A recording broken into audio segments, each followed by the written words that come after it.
Você conhece a lenda do lobisomem ou da curupira, mas no interior profundo do Maranhão, entre as sombras das palmeiras de Babaçu e o silêncio pesado das matas de galeria, corre um sussurro muito mais sinistro sobre o capelobo. Diferente da criatura peluda tradicional que apenas ataca o gado, a variação maranhense desta fera evoluiu para algo que assombra não apenas o corpo, mas a mente. Dizem os antigos da região de Grajaú e Imperatriz que o capelobo original era um monstro com corpo de homem, pernas de cavalo e um focinho longo de tamanduá, mas que ao longo das décadas, ele desenvolveu um apetite específico. Ele não busca apenas o sangue dos estudantes que se aventuram pelas estradas de terra à noite para chegar às escolas rurais ou universidades distantes. Ele busca o que está guardado dentro de seus crânios, sugando cada lição, cada fórmula e cada memória até deixar apenas uma casca vazia e babante para trás. A história de hoje começa com Tiago,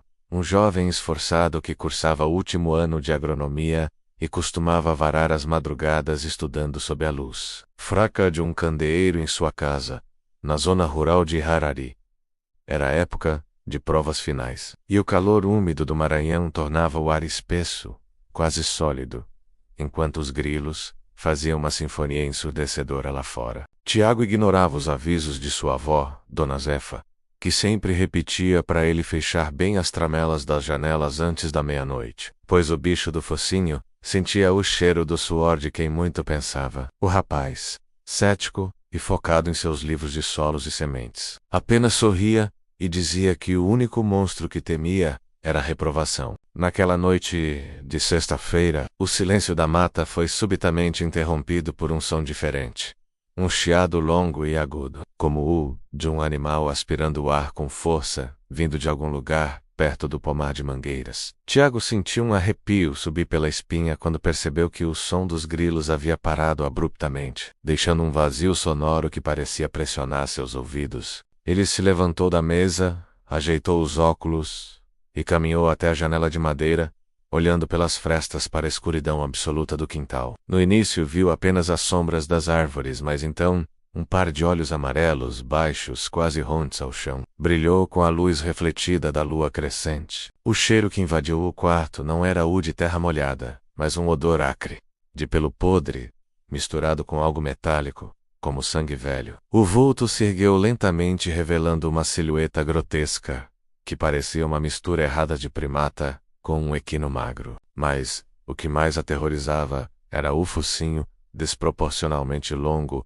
que se movia freneticamente, tateando o ar em direção à janela de Tiago. O monstro soltou um urro abafado, um som que parecia sair de uma garganta cheia de lama, e começou a arranhar a parede de barro da casa com garras que pareciam estiletes de osso. Tiago recuou, tropeçando na própria cadeira, enquanto o capelobo enfiava a ponta do seu focinho cilíndrico por um buraco na parede, uma rachadura que o rapaz prometera consertar há meses. O bicho começou a inalar profundamente, e Tiago sentiu uma tontura avassaladora, como se seus pensamentos estivessem sendo puxados por um redemoinho invisível. As fórmulas de cálculo, os nomes das pragas agrícolas, e até as lembranças do rosto de sua mãe, começaram a se fragmentar em sua mente, tornando-se borrões cinzentos enquanto a criatura do lado de fora parecia se deleitar, emitindo pequenos estalidos de satisfação. Desesperado e sentindo o raciocínio escapar como areia entre os dedos, Tiago tateou a mesa de estudos em busca de algo que pudesse usar como arma. Seus dedos tocaram um pesado dicionário de termos técnicos,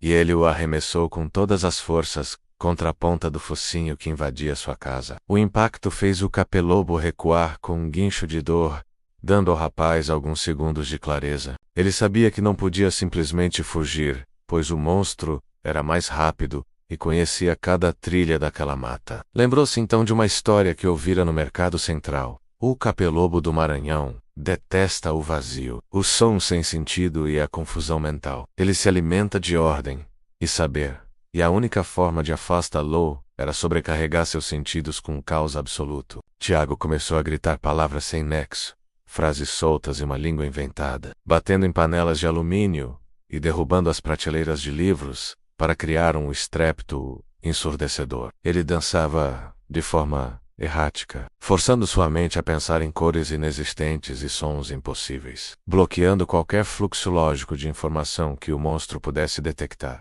O capelobo do lado de fora parecia confuso. Ele girava em torno de si mesmo, batendo o focinho nas árvores e soltando ganidos de agonia, pois a refeição que antes era suculenta e estruturada agora parecia espinhos em sua garganta psíquica. A criatura, incapaz de processar aquela cacofonia de pensamentos desconexos, soltou um último urro de frustração e saltou para dentro da mata fechada, desaparecendo entre os troncos das palmeiras com uma agilidade sobrenatural. Quando o sol começou a despontar no horizonte, tingindo o céu do Maranhão de laranja e rosa, Dona Zefa encontrou o neto caído no chão da cozinha, cercado por destroços e livros rasgados. Tiago estava vivo, mas seus olhos pareciam distantes. E ele levou semanas para conseguir formular uma frase completa novamente. Ele se recuperou fisicamente, mas até hoje, quem passa pela estrada de Harari diz que há um homem que caminha falando sozinho, recitando poesias que não rimam e cantando música sem melodia,